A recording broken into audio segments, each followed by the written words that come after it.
By the way, for everyone trying to tune in here, Bro, I didn't tell Brandon, but we are live. 2,500. So 2,500. Fucking fuck. yes, so the Rams losing definitely cost you some money, but my lock of the week was under 46 and a half. You know, I might have got lucky there at the end for a missed field goal, but how crazy was that? Two long defensive and special teams touchdowns from Miami. Get the fuck out of here. But nonetheless, let's just talk about what we're here for. Oh my God, Steelers! Let's definitive best team in the league, guys. I mean, is there any doubt best team in the league? They have been. They have been. I definitely I want to make fun of Baltimore a little bit. It definitely appeared. Clearly, I'm biased for being a Steelers fan. That some very questionable calls were directed towards helping and assisting the Ravens. Was that penalty where Lamar was still in bounds and Cam Hayward came and hit him? I mean, I'm pretty sure it's not illegal to hit a guy still in bounds. I think Mika's got to know to like fucking pull his hands up though. I think that's what we're talking about. JC, get the fuck out of here. That was a legal play. Gamesmanship, man, but he's got to know how it looks and didn't look good. Yeah, but he got hit in the back from a big ass man. I definitely want to dive into how great the Steelers are, but first, can we just? There's a great debate going on between is it Bill or is it Brady? But is it actually? Obviously, New England just sucks. Do you guys think that like COVID-19 and not allowing people into other people's stadiums is really affecting New England? Because obviously, like they can't film the way that they used to, and they suck dick now. No, Marcus. The biggest thing against the Patriots is Cam Newton just isn't any good. You know, like I mean, that's literally the last drive of the game summed up everything. Like his turnover, that could just be a symbol of their entire season, right? Like in position to go take the lead, and then it's just over. So yeah, I mean, Cam Newton is just not what I thought he was going to be. So well, he's been terrible, and I think my favorite thing about him not performing this year is I think it was Malcolm Jenkins saying that he's underpaid by about $15 million a year. I don't know if you guys remember that comment earlier on when Cam signed his incentives deal. I don't. I didn't remember that. But yeah. JC, I'm curious to hear on some reactions that you had on the earlier games. So I was happy to see that the Bills and the Patriots were as higher scoring games. That covered the over that I was interested in. Yeah, that was what 40. That was 44, and they scored 45. God, Vegas is so good. I know. I hate Vegas, but I was really frustrated with the Colts game. Obviously, the Colts running backs were the fucking play, and Jonathan Taylor lost his job apparently, and he's just not even fucking existent in that offense at this point. We'll see what happens next week, but like obviously lost his job to Jordan Wilkins, who had a great game. Naeem Hines had a great game. So like we knew that was the position that was going to be a money play. Just wasn't the guy that we thought, which is very, very frustrating to me. JC, you know what's really frustrating to me? If you just look down right here, and it goes to Denzel Mims, fantasy value of the day. We were texting. Great start, and then it just everything fell apart for them. I mean, the guy who is like 3,100 in DraftKings, he's pretty much a free play. The guy and even started hot. The game started the way that the Jets and the Chiefs both wanted it to in terms of like the game flow that we were hoping for. There would be a second half Jets game. Yeah, just nothing. What did Braxton Berrios had? 11 targets. 11 targets. Like 37 yards. That's terrible. Jeff Smith had like 12 targets too. Yeah.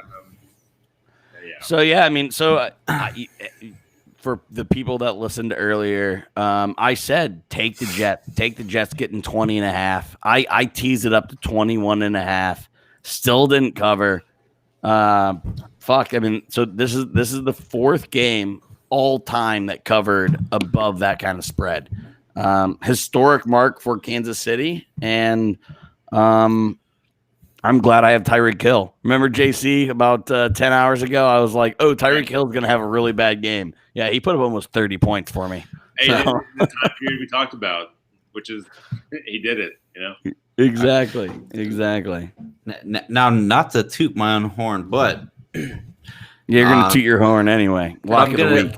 But I'm going to do that. So anyone who tuned in earlier, some of the locks that I like to provide, they're not just automatic wins, but they get the heart racing, they get the blood pumping, they make you feel alive.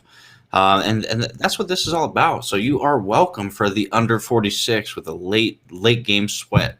I can't provide, everything every single week, but winners is what I provide to everyone. And you're welcome.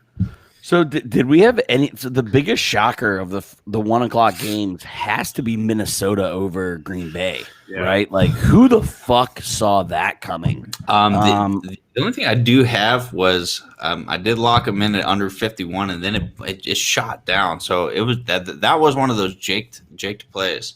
So I took the over. I ended up taking it in a parlay, so it didn't matter. But but it was over 48 when we talked game day. So exactly, I got it at over 48, so that hit. But fuck, man, like how Minnesota, like they can't even tank well. Like that's super disappointing. Like, what does that do for Minnesota? Like they're not going to make the playoffs. So I don't know.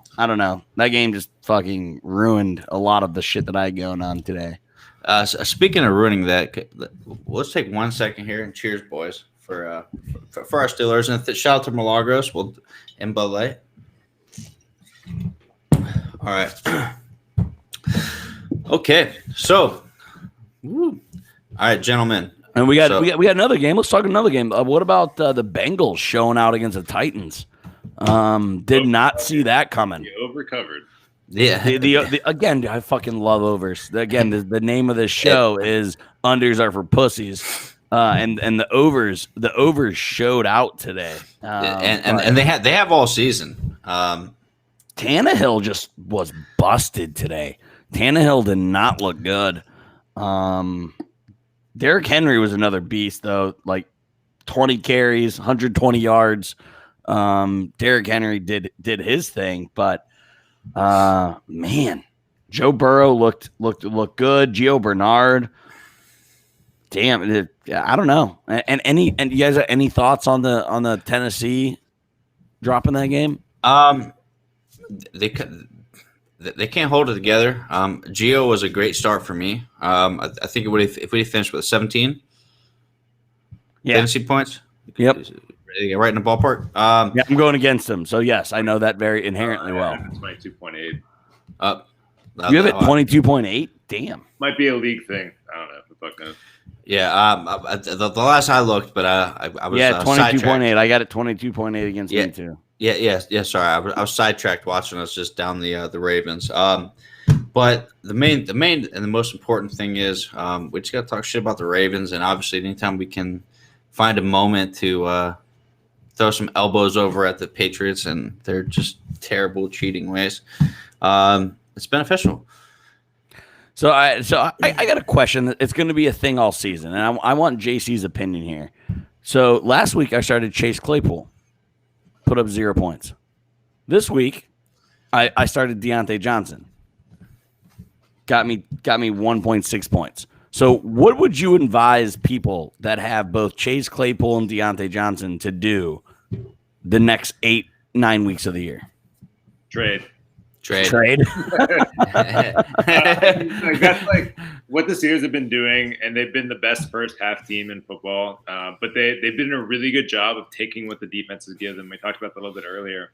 Is that they're going to be covering one guy. They're going to try to take away one person, which is a very Patriots thing to do.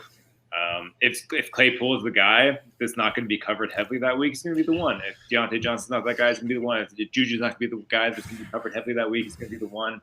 I don't love it in terms of a week-to-week fantasy situation, so I would try to trade high on any of those guys. And speaking of the Patriot way, it's really funny because that's what I say about the receivers. in Pittsburgh. It's all about like the Patriot running backs from the last like few years. It's you can't pick who's going to be this high scorer. It's just how it's going to go. So let's stay on the Steelers. I want to stay on the Steelers. Is more Ben Steelers, Roethlisberger a legitimate MVP candidate now? Now that they're 7-0. No, he's not. Why is he not? Because the team's that great, and he's not going to put up the statistical numbers for MVP, and the stats are what it's all about. Don't wins all that matter though? I mean, I think you probably put him in the top 5. I mean, can you list 5 guys ahead of him outside of Russell Wilson, and Mahomes 5 touchdown passes today? Yeah. Well, yeah. So that's 3 people. name one more. Yeah. Simply put, he's not in contention. He's playing great football, and he's worthy of it. But when it comes to stats, it's just. I felt like Tony Romo was gloating a little bit. Did you hear? He goes. Ben Roethlisberger has never got a single MVP vote. I was like, yeah, neither did you, Tony. Like, cool fucking stat, Tony. You fucking idiot. Tony's a dumbass, boys. Thank you. And the Ravens suck dick, and they are highly overrated. We're gonna be making a good push. I love you guys. I love everyone. Thank you. Good night. Are you